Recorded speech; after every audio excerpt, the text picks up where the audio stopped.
Welcome to Conversations with Dray. I am Drayton Jackson, draytondjackson.com. Oh man. Been getting hit up a lot about the Father Empowerment series. You can head over to draytondjackson.com and go to the podcast, Conversations with Dray, and leave me a message there. Been getting some great messages. What I think we may do is just put them all together and then just read them off and get some of the feedback and, shout you guys out that are listening and spreading the word and passing it on. Definitely some good stuff that we've been dealing with, man. And here we go. We going at it again. Father empowerment. We going at it again. So today I wanted to talk about, being an older dad.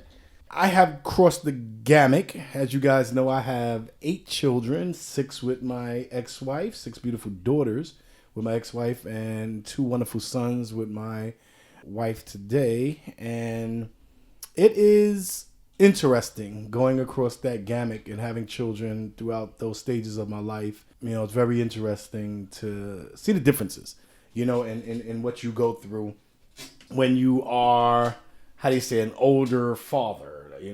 My oldest, Takaya, I had when I was 19, and my youngest son, Xavier, I had when I was in my 40s. I think 42, 43. Jesus Christ. So, right? No, 40. Yeah, because he's 5 years old. So it's just interesting.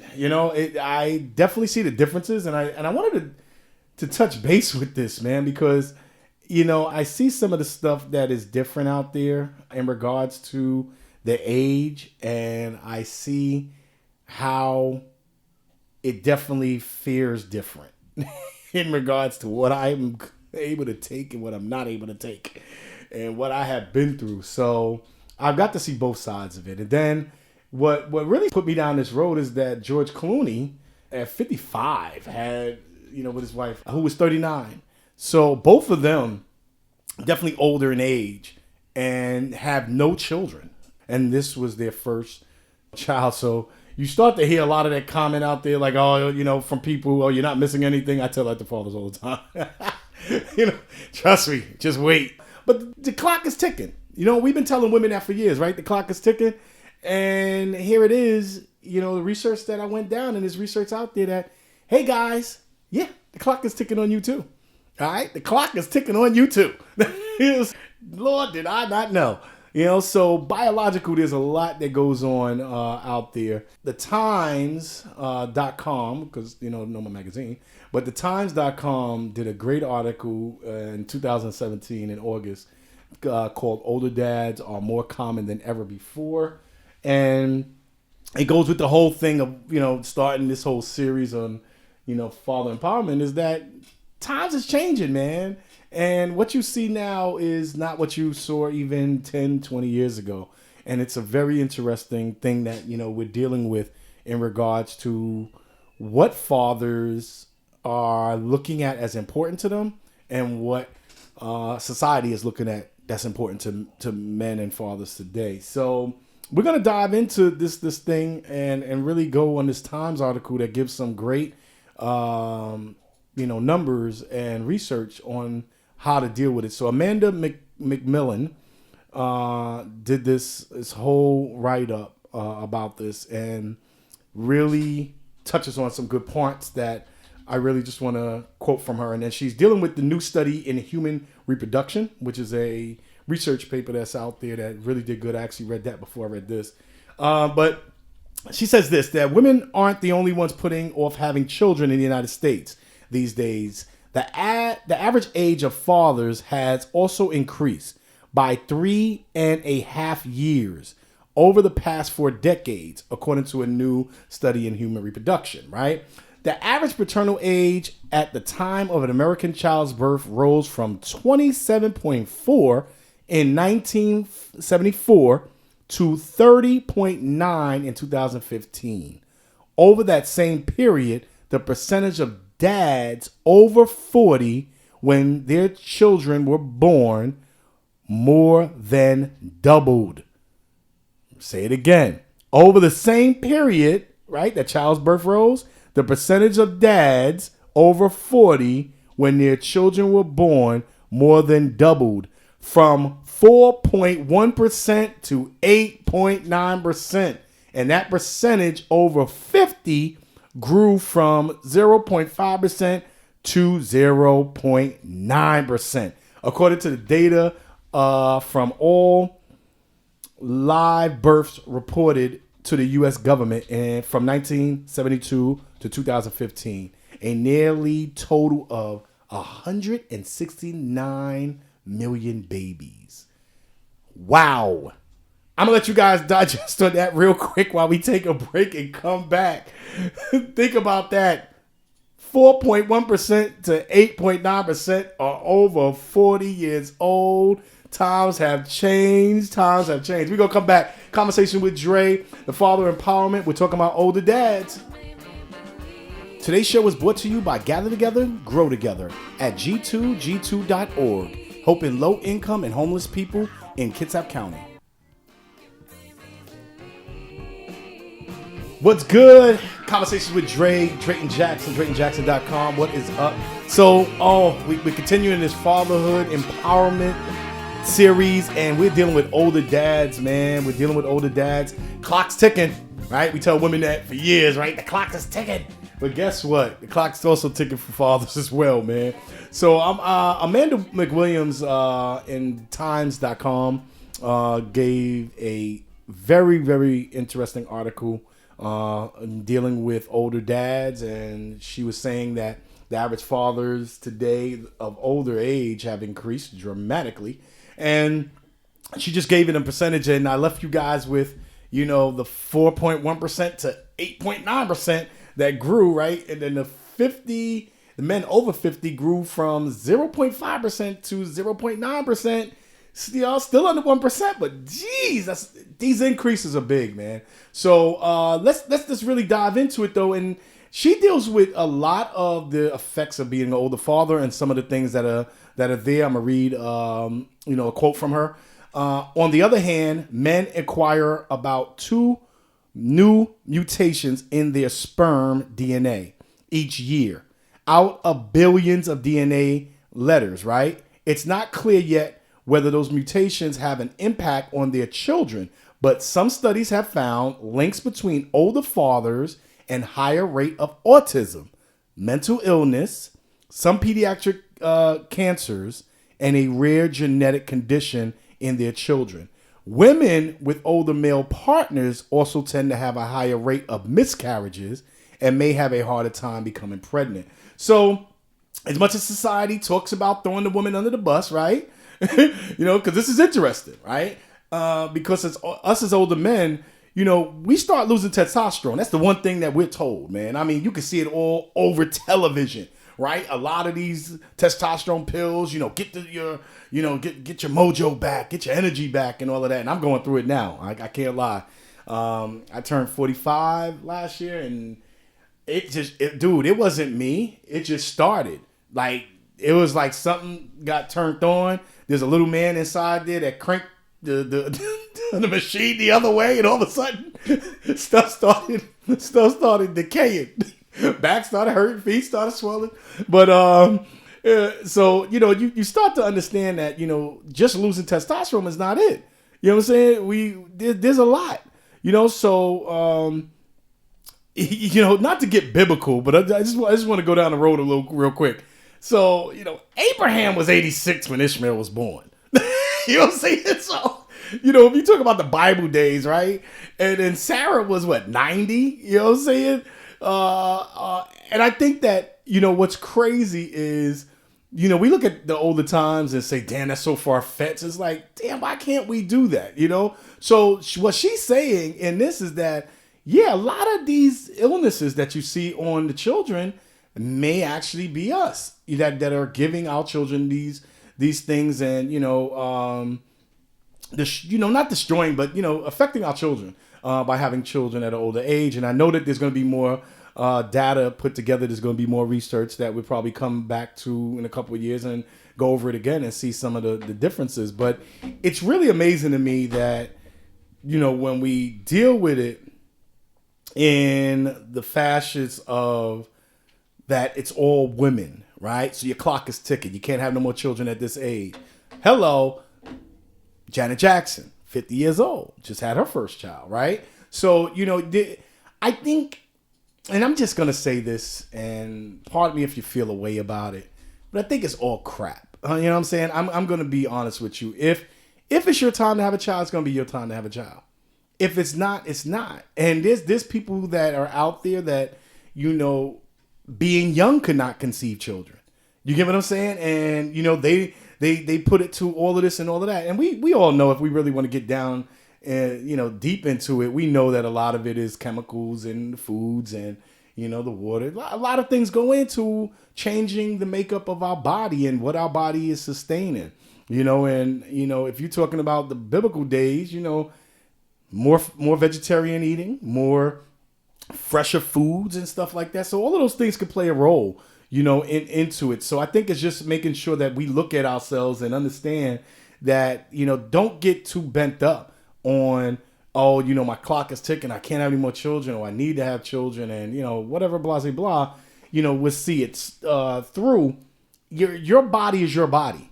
When it's the time, it's going to be the time. But to keep these studies intact, because like I said, she's not saying that this is an ultimate study on it. They're just saying that there are some studies that have found links between older father and higher rates of autism, mental illness, and cancers and stuff like that. But we're not saying that this is definitely it. And I think the more research there will be. So not to get all the fathers down, if you haven't had a child now, fathers, just chill. We're going to come back. NBC News did 7 surprising benefits of being an older parent, right? And they just took it from the whole parent part of it. And I just want to go deep into that. And then I got another research that's just talking about the benefits of being an older father from that standpoint. And we'll go in and look at that real quick. Conversations with Dray, draytondjackson.com. We will be right back. Today's show is brought to you by Gather Together, Grow Together at G2G2.org, helping low-income and homeless people in Kitsap County. What's good? Drayton Jackson. And Conversations with Dray. What is good? So we're dealing with older dads, right? It was a great piece by Amanda McMillan in Times.com on August 2017 that I went into. It's more to the article, but I just pointed out some stuff with her with data that she had pointed out with the increase of fathers that are over the age of 40. That was very, very instrumental in understanding that, the gap is growing, really large. But then she also tied a lot of studies that show that, fathers that are older and have children have a higher rate right now of autism, mental illness, and some cancers. So, we have to look at the thing, but NBC News did something really good that I dived into in June of 2017 that I liked. Vivian Manning Scheffel. I'm sorry if I'm saying your name wrong. I am bad with names, if y'all haven't noticed that already. So it has nothing to do with spelling. I'm just bad with names, remembering them and everything. But in this article, right, the 7 surprising benefits of being an older parent, she kind of dives into almost the same thing that they're saying about fathers, right? So I'm going to just read, and she makes this point first. I also want to talk about this. The ideal time frame from a biological standpoint may not provide ideal from a social emotional standpoint. There's also the gap in biological clocks between men and women to consider in examining the health benefits and determining of parenting by various ages. That's a great point. It's like, we always put it on for years. I've never heard about men's clock ticking. I've always heard about the women, women time clock is ticking for pregnancy and stuff like that. But, the point that she brings out in this whole thing is that, listen what she says, and this goes back to the Times article, right? Where and I'm quoting, there are also many risks of complications that can affect the offspring of an older mom, such as premature birth, right? And increased risk of Down syndrome.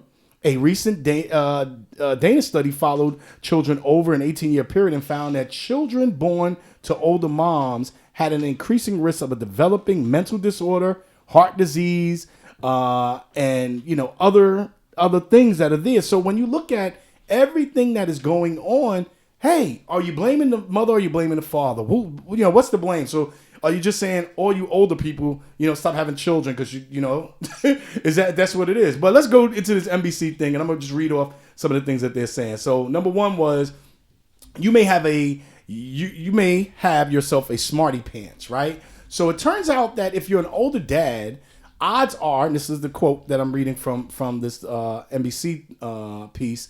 Turns out if you're an older dad, odds are your kid will be a brain. A study just published in Translation Psychiatry provided evidence that older fathers tend to sire geekier. God, this is crazy because I'm laughing at myself, really, right?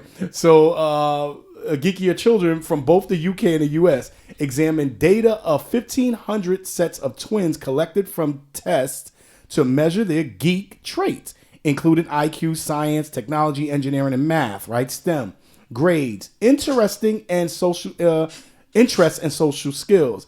At the age of 12, researchers compiled that information as well as input from their parents to craft a geek index score to run up against their parents' age. They learned that kids born to older dads are more likely to have a higher IQ. Whoa. So in one aspect, we're killing them. And then in other aspects, we're making them smart for the future. So, it's an interesting thing, right? So, it's interesting to me because I had my son Dray at a little bit of an older age. And, it was interesting that he's very, very intelligent, very, very smart. But my daughter Takaya was very smart too, and I was 19. You get what I'm saying? So, and I'm talking about, even up to graduating from college, has always been ahead in her class. Always, have done great things. Same way as, her brother, who's, almost 10 years younger than she is. So when you think about everything that's there, the difference is that when I was younger, my daughter had the same traits as an IQ, being very, very positive. But my son, I get what they're saying. If we're talking about the geek index, I can get that part of it. Because my daughter wasn't geeky in the terms of what it is, right? So technology and all that. She loved to read, loved math, loved science, all of that. But other like engineering and all that wasn't interesting to her, where the Dray it's a little bit more. So I can understand that part of it and see the difference in it. And I just really think that it's about the DNA makeup and when the child is born.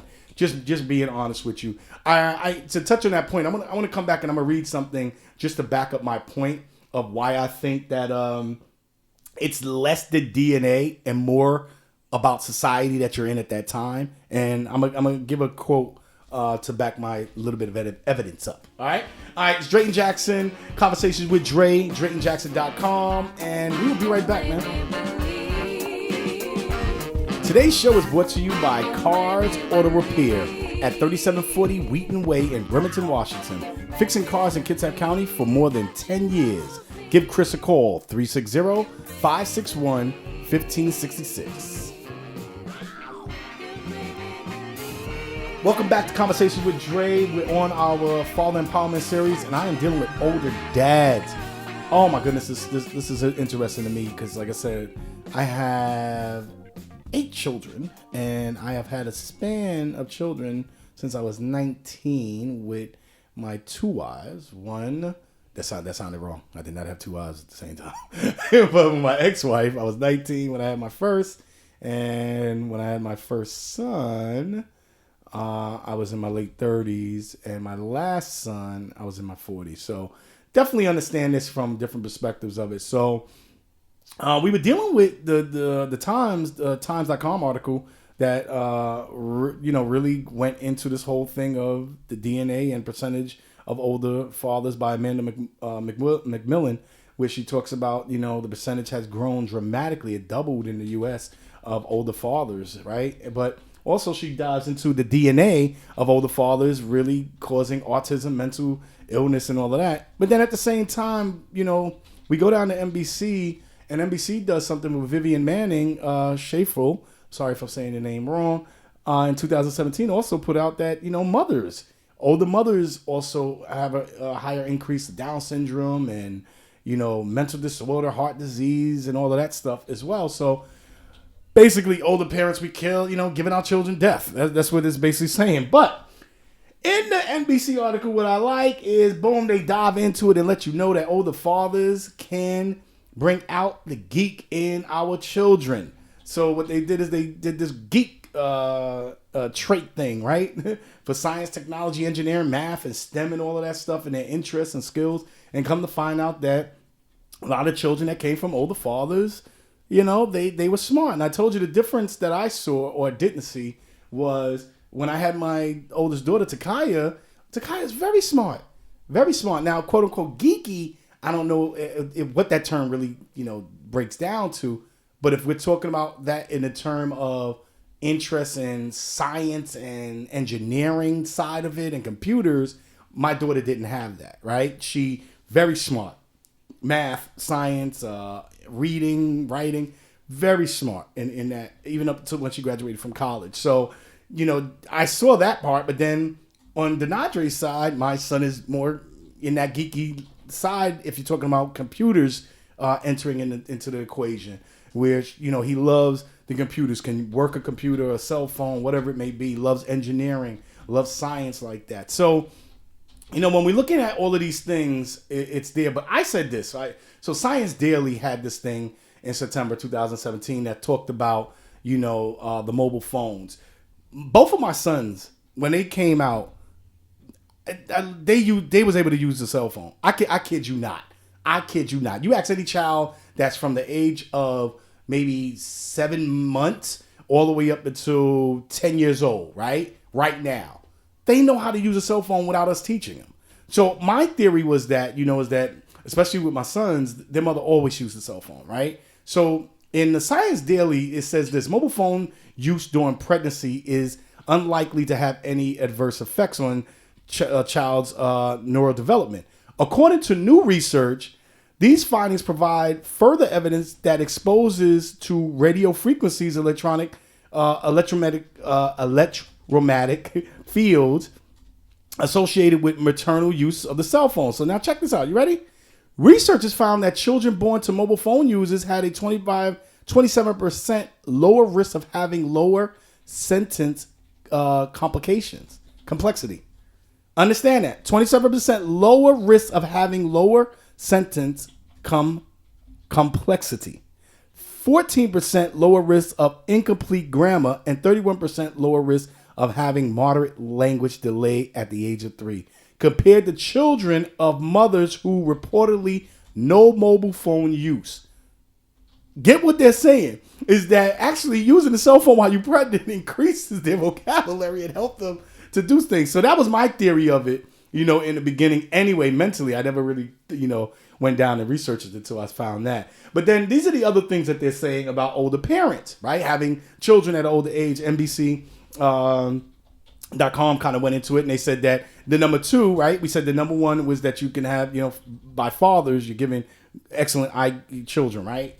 Oh my God, they're geeks. So the number 2 was your kid might live longer. So they're saying that, older children in their research have shown that children have lived longer to parents that are older, right? You're more emotionally prepared. Okay, you done been through it. I kind of agree with that one too, because when I was 19 to 24, I was a different emotion than I am now, right? I could deal with it a little better, not freaking out, right? Then it says you're more likely to get your kids off to a healthier start, right? So there's this TV commercial with the I don't know if you guys seen. I can't remember who. I was researching it, but it didn't come up.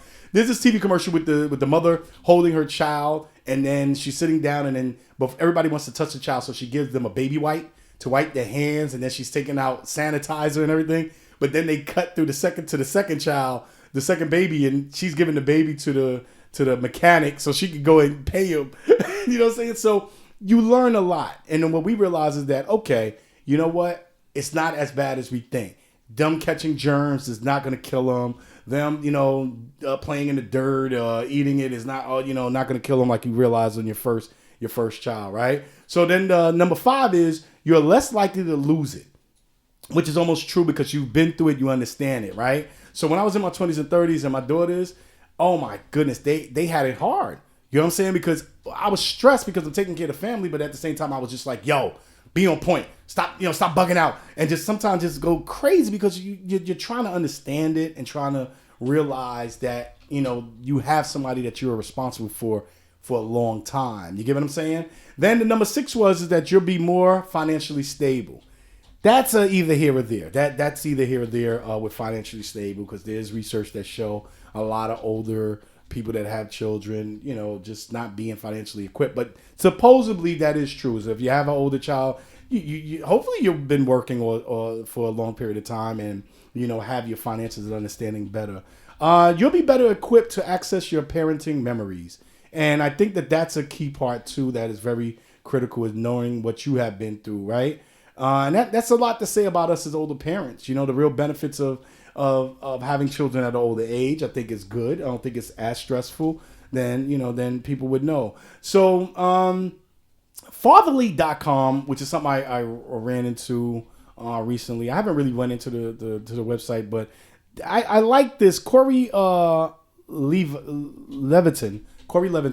did a piece this year, March 2018, that I really like, and he was saying, the good and the bad and the ugly being an older dad, and he was just giving his experience, right? So he points this out right very, very quickly. The good. There are benefits of being an older dad. Probably the greatest for me is that having a young kid makes you feel young. If my daughter wasn't around for me to chase her around the apartment or the courtyard, I would just be sitting on my couch accumulating articulate plaque. And because she insists that we never fast forward over the musical guests on Saturday Night Live so she can have a dance break, I recognize the names of at least a quarter of the last Grammy Award nominees. So, his daughter's keeping him up to date and then keeping him young, right? And making him run around, but then also keeping him in the know, you know what I'm saying? And I think that is really good. But this is what he points out, right? Mr. Levinson says the bad, and this is critical, right?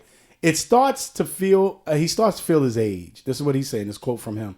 Inside, and this is where the benefit ends. As other dads scales cliffs, launch IPOs, and bike 30 miles a morning, I have gout, cataracts, 2 teeth that fell out due to bone loss, and get cranky without 2 naps a day. I could be my own daughter's grandfather. And I know what you mean. I'm 45. Like I said, I started hearing the creaks, man. But he brings up a great point, man. And I think that it's, he kind of ends it off with that, most likely he's going to not be around for his daughter, and it makes you really think about it. It makes you really, go deep inside and say, wow, like with me, I'm praying that I live long enough to see my son get married. Both of my sons, and definitely my daughters, but the chances of me seeing my youngest son, Xavier, get married or, go on and do great things as an older man is going to be difficult. Where my older daughters now are in their 20s and 30s, and God willing, I'm going to be around to see a lot of things and have those conversations. So, I get what he's definitely saying as far as that. I lost my father at the age of 11. He was in his late 40s. And when he passed, and he had me when he was older as well, but there was something to be said about him constantly, every time that we were together, teaching me. Whether he knew he was going to pass away or not, I don't know. You know what I'm saying? But he kept dropping science on me because he was older, and I don't know if he knew that he had time was older or whatever it may be. The knowledge that he gave to me really stuck with me until I got older and understood, and it put me on a great path of manhood. So I'm going to say this to you guys, older men. Don't worry about it. The key is this, is that if you want to have children, have children. Don't look at what science is saying, because I don't think that is as clear cut as it is. I would tell you to really think on this is, what do you want and why are you having a child? That is the question. Not, that I need to have a child or, everybody else has a child. There are guys that I know 2 of my friends that are in their late 50s and have no children. And let me tell you this, they love my daughters. You know what I'm saying? To death. They love that fact that they can be a father and a person to, to other people's children, and it's a great thing. So don't be pressured into it. Don't look at it as being something that you need to do in life, because you don't. And don't think about, I have nothing that's leaving my legacy on. Your work on this earth and your work in life is what your legacy is going to be looked at and placed on anyway. All right, so until the next time, I hope you guys enjoyed this conversation talking about older men, conversations with Dray. Definitely hook up with me. Facebook is draytondjackson. On Instagram, draytondjackson. And all the other social media sites, just look for me, Drayton Jackson, draytondjackson. Always on the website, draytondjackson.com. Until next time, fathers, be empowered and empower a father. Peace.